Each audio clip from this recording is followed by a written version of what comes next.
Okay, so I wrote this book about the affordable housing crisis told through the lens of my family growing up in um, Mitchell-Lama Housing.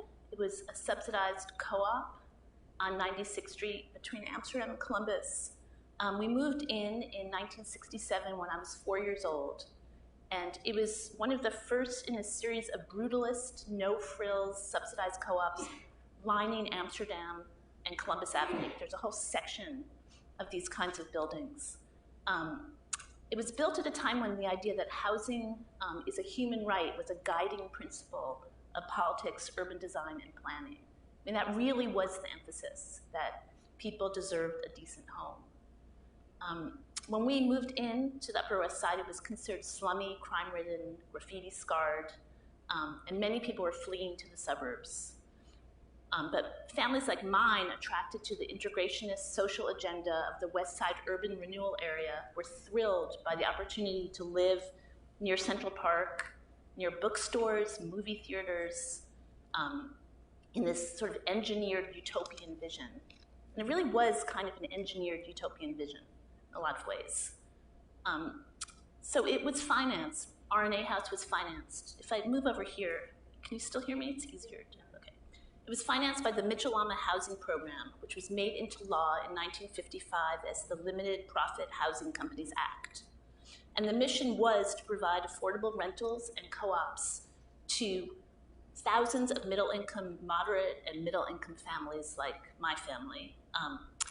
New York State gave developers low-interest loans, mortgages, and taxes exemptions to build apartments contingent upon controlled rents and sales prices below market value for a 20-year period.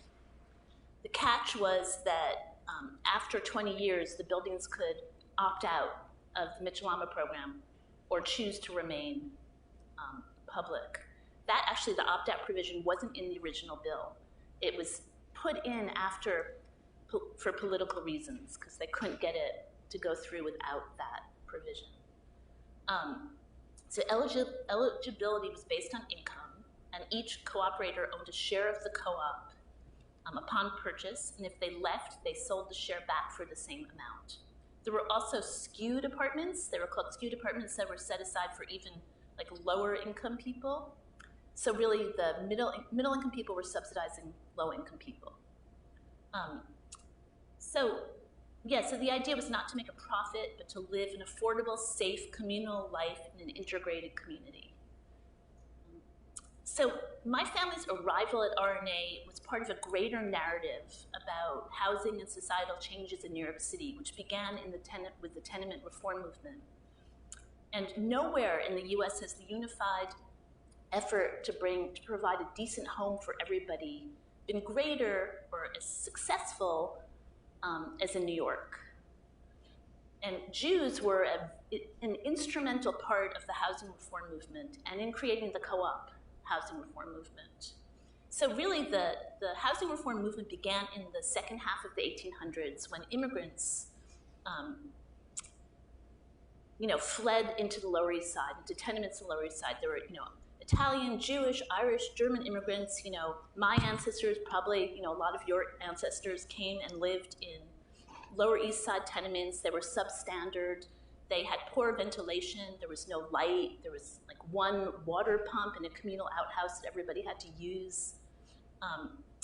And so there began to be a push to reform this kind of housing. And a very prominent Jew who played a part in this reform movement was Felix Adler, who he was a German Jew who founded the Society for Ethical Culture in 1876. And I believe isn't that, Phoebe, where your father's service was held? Yeah. So ethical culture was, society to promote humanism, integration, universality, and social justice. And Felix Adler coincidentally went to Columbia Prep. So there are lots of connections there. So he sat on the Tenement Housing Committee to improve housing conditions. And he was concerned not only with overcrowding, but also by the increase in contagious diseases that overcrowding, can lead to, like COVID. Okay, so one really interesting aside, I think, is that the tenement report categorized immigrants by nationality. It's okay. Is that better? Yeah. Okay, so the tenement report categorized immigrants by nationality, and Jews were labeled as many things. So among the Italians, Irish, French, and Bohemians were the Hebrews. Sometimes the Hebrews were referred to as Russian Jews, Russian Hebrews, Polish Jews, German Jews, and Hungarian Jews, and collectively as a race, as in a hardy, long-lived race. I think that's fascinating, those categories. And it says here that the Hebrews who lived in the 10th ward, I guess groups were sort of grouped in their own, naturally, I guess they just chose to do that. I really don't know exactly how that worked. Jews from the 10th ward suffered from lower death rates than other groups due to the precepts of their religion, affording one of the best sanitary codes in existence. So that's fascinating. So the Hebrews were admired for their salutary sanitary habits, but they were perceived as inconsiderate and stingy, surprise, surprise. It says here, quote, this is from the tenement report, majority of this race of tenants are shirt makers or tailors, and much vigilance is required to prevent them from using their apartments as small sweatshops. Many of them persist in throwing rubbish and garbage out the windows, making it unsafe for children to play in the courts. Tenants of this class are also extraordinarily quick to take advantage of opportunities to escape payment of rent.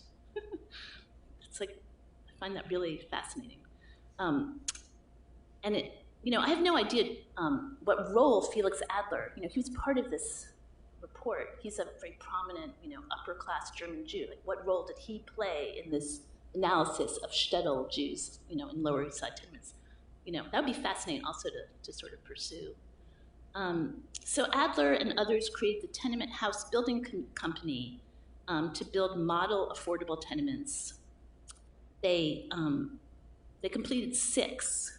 So it wasn't a huge amount, but it was something, and they were rented for $8 to $14 a month.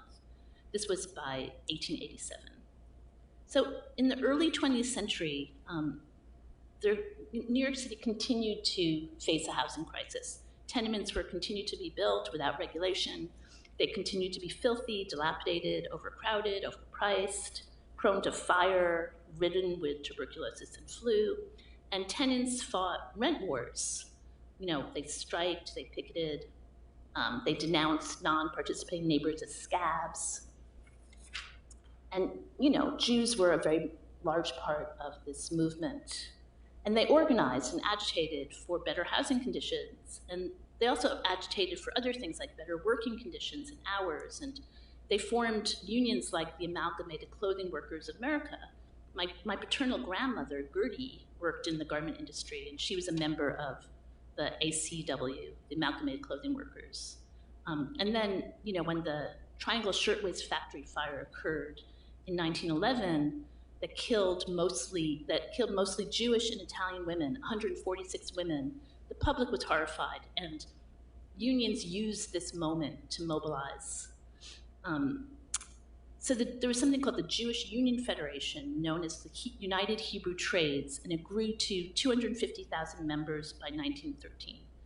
And this was part of a movement called social unionism. One of the things that social unionism did was create the co-op housing movement. But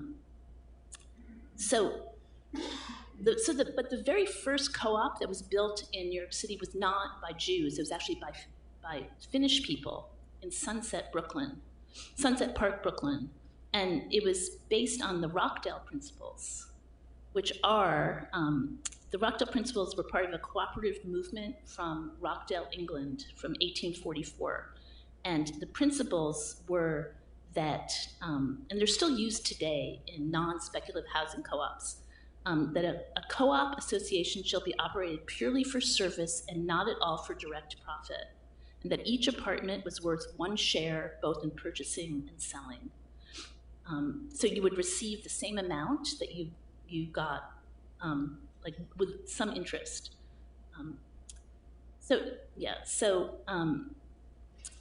that was the very first one in Brooklyn in 1916. So then in 1926, the New York State Legislature passed the Limited Dividend Housing Companies Act, which was like a precursor to Mitchell-Lama housing, to that legislation.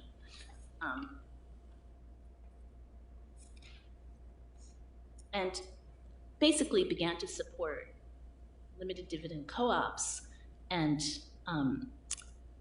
so between 1926 and 1929, thousands of working class Jewish city residents, many living in slum conditions from the Lower East Side, moved into these co-ops. There were 4 of them that were built in the Bronx. And there were different segments of Jewish society and politics that built each one. Like there was the amalgamated housing houses that was built by the amalgamated clothing workers. And they're actually the only one that took money from the state. The other ones were apart from the state. And actually, the amalgamated housing workers, the amalgamated houses is the only co-op that still exists as a co-op today.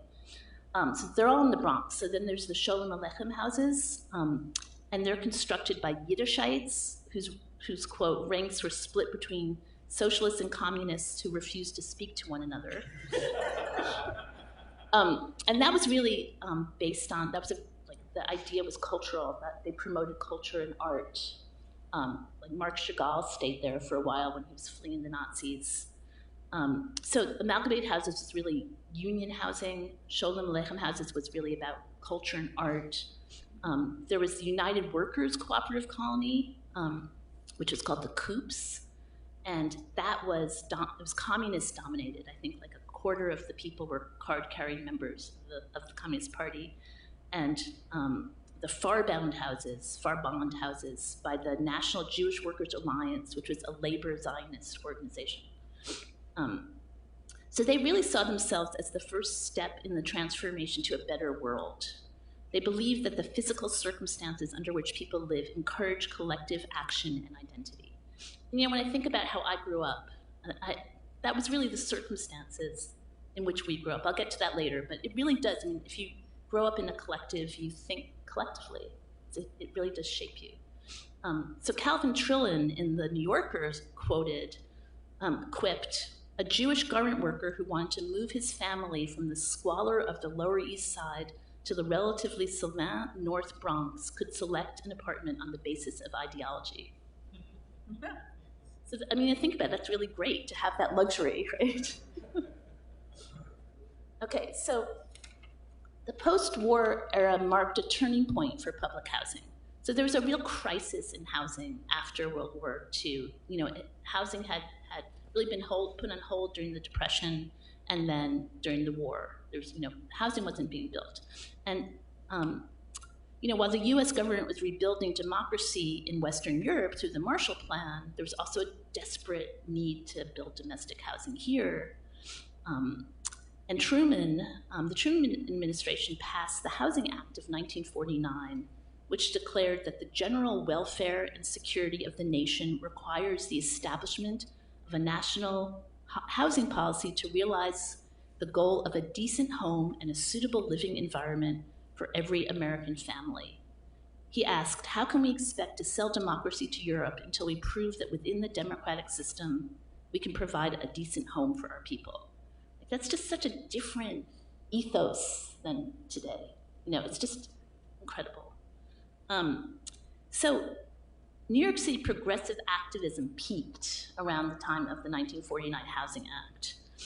So politicians, urban planners, and architects combined forces to socially engineer huge swaths of slums into NYCHA, New York City Housing Authority, towers for the working class, that were based on Le Corbusier's tower in the park model.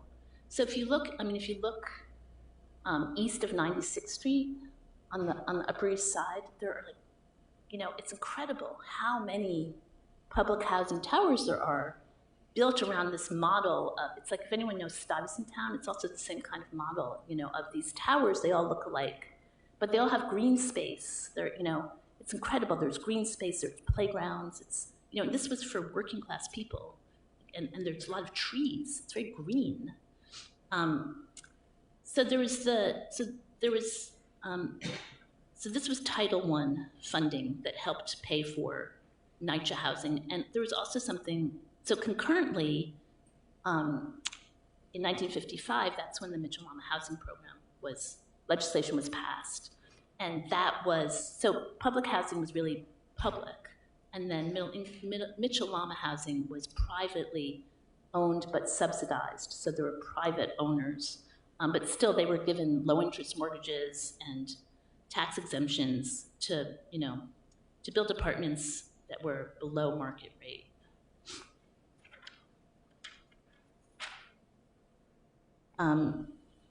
So a lot of unions took advantage of Title I funding, as well as the Mitchell-Lama Housing Federation. And Abraham Kazan was at the forefront of this effort. He was like the father of co-op housing. He first achieved fame when he was involved in the Amalgamated Clothing Workers Union and helped to build the amalgamated houses in the Bronx. He was actually born in Ukraine and grew up on the Lower East Side. And he lived for a year in a Jewish agricultural co-op in Carmel, New Jersey, which is also fascinating. I had no idea that there are about 100 communal agricultural co-ops in the U.S. Armenia, New York. Sorry? Armenia. Yeah, hear you. There was a big one in Armenia, New York. Oh, was there? Yeah. Okay. So anyway, this really influenced him. He was only there for a year, but it really influenced him. So in 1951, 51, he formed his own organization, the United Housing Foundation, the UHF, which from the 50s through the 70s was the largest builder of co-op housing in New York City. So the UHF is responsible for building 33,000 apartments in Seward Park, the East River, Penn South in Manhattan, amalgamated workers' houses in Brooklyn, Rockdale Village in Queens, and Co-op City in the Bronx, which is the largest. Co-op City is huge. So the former mayor Robert Wagner Jr. said that Kazan was chiefly responsible for constructing more decent middle-income co-op housing for New York than anyone. So one of them is Penn South, which is officially called the Mutual Redevelopment Houses. And that's where I stay when I actually have a friend who lives there. So I get to stay there when I visit the city. It's just opposite FIT in Manhattan at 27th and 8th. And it's a 10-building red brick tower, and it's modeled after Tower and Park design. And it was actually sponsored by the International Ladies Garment Workers Union.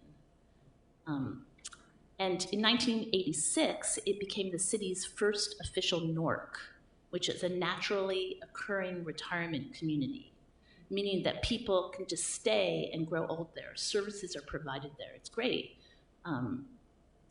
And it was established in 1986 by the United Jewish Appeal. So you can see this theme, this thread of all these, of socialist housing being built and being a movement to push for housing by Jewish people in the 19th and 20th centuries. So some of the services at Penn South include a blood pressure clinic, Parkinson's support group, but there are also things like community drawing classes and yoga classes and film screenings. So it's great. When I go stay there, I feel like I'm back in the building I grew up in. It's really great. So RNA House, where I grew up, was in Mitchell-Lama. It was part of the West Side Urban Renewal area, which spanned, like I said, 87th to 97th from Central Park West to Amsterdam Avenue. And it was lined with brutalist buildings, which were different from the kind of red brick Tower in the Park model. And in some ways, it's interesting because in some ways the Mitchell-Lama housing is a little bit, it's a little rougher. It's not green, NYCHA housing, many of these NYCHA houses are green. You know, a lot of Mitchell-Lama buildings are made from cement. They're brutalist, you know, and which is a word, it's a French word. It comes from béton brut, which means raw cement. And, you know, it really was like there was this whole sort of utopian idea in cement that, you know, we're going to build this social justice housing, you know, where everybody, you know, acts collectively in cement, you know. So, I mean, it takes a lot of, you know, I mean, honestly, I was glad to, you know, leave for greener pastures at one point in my life, but I really did, you know, learn to find utopia in cement. So just like the earlier co-ops from the 20s and even, you know, the 50s, all of these co-ops are based on the Rockdale principles, which again is that it's not for profit.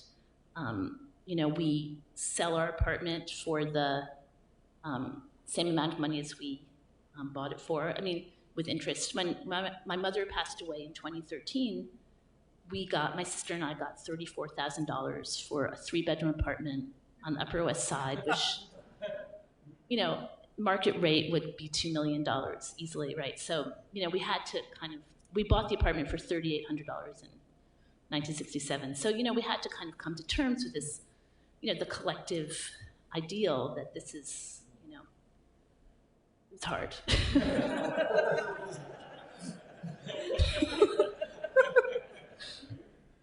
So the demographics of the building were, and most of these co-ops these brutalist co-ops on the Upper West Side were Jewish, Black, Puerto Rican, whites of varying European descent. It was openly gay.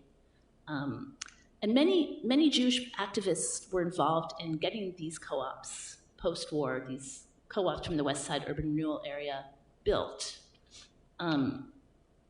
So, for instance, there was a woman named Doris Rosenblum who raised her family at Stryker's Bay Apartments on 94th in Columbus. And she was president of the Stryker's Bay Neighborhood Council. And what they did was they ensured that those dislocated by the urban renewal area were provided the means to return to their neighborhood.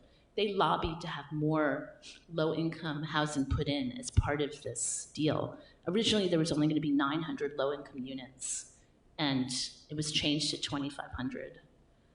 She was so active there that after she died, about 10 years ago, West 94th Street was changed to Doris Rosenblum Way. So another example was Seymour Roberts, who lived at 711, which was just around the corner from us between 94th and 95th. And he was a union organizer, a freedom rider. He was a major player in getting 711 built. And he also made sure that those displaced by construction got first dibs on new apartments. Then there was Lori Nelson, who also grew up at 711, and she says, we moved in on June 5th, 1967, the day the Six-Day War broke out. Her dad was ran a labor union, and so she said that Mitchell-Lama co-ops were common knowledge in her folks' circle. She said it was all very pink diaper progressive. So it wasn't the same as the climate of the 1920s. You know, it wasn't as cohesive, but there was still this, you know, activism and radicalism and utopian sentiment that prevailed in these buildings when they were built on the Upper West Side. I mean, you know, today there's, you know, we fight for affordable housing, and it's like 75% upscale and, you know, 25% affordable, and, you know, and that's seen as a victory. These buildings along the Upper West Side and part of, you know, post-war New York, they were all affordable. It wasn't, you know, having to beg like for the, you know, like for peanuts. So there was a lot of, so I don't know if I said this before, but, you know, when we moved in, we had a family of 4, so we were allotted 3 bedrooms. And we paid maintenance according to our family income. And, you know, people, if you earned too much money, you had to pay a surcharge. we had a subsidized garage space, and my father chose 18 for the subsidized garage space because 18 is high, right? Of course, it's life. So, I mean, everything seemed to be imbued with meaning, even the garage space. It's a metaphor, right? You can find, God in your garage space.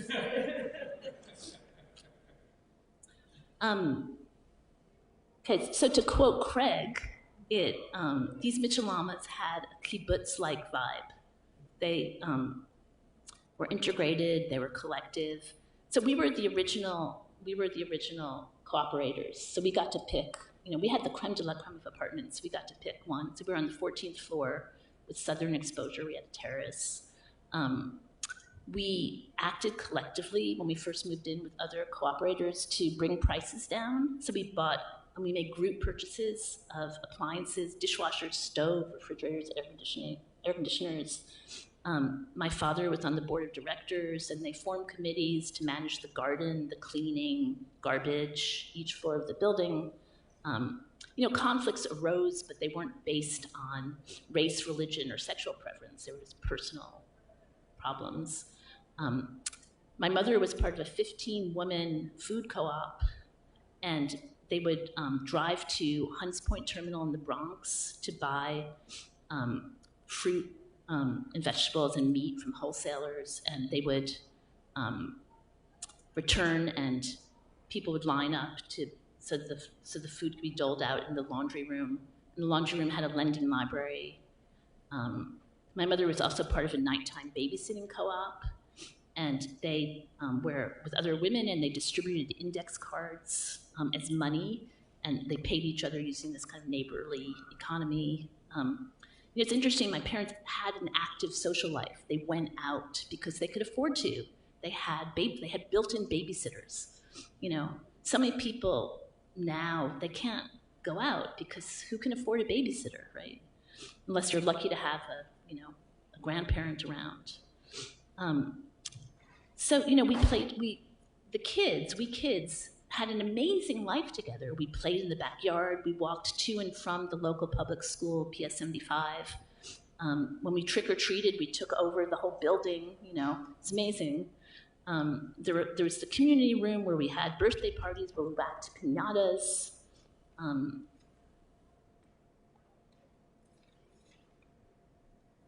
then it was political too. We were involved in the 1968 teachers' strike, which was the largest strike in American history, involving 60,000 teachers, and it directly affected residents at 96th Street. My mother went to spend the night at PS 75 with other people from the co-op to keep the school open. She was against the strike.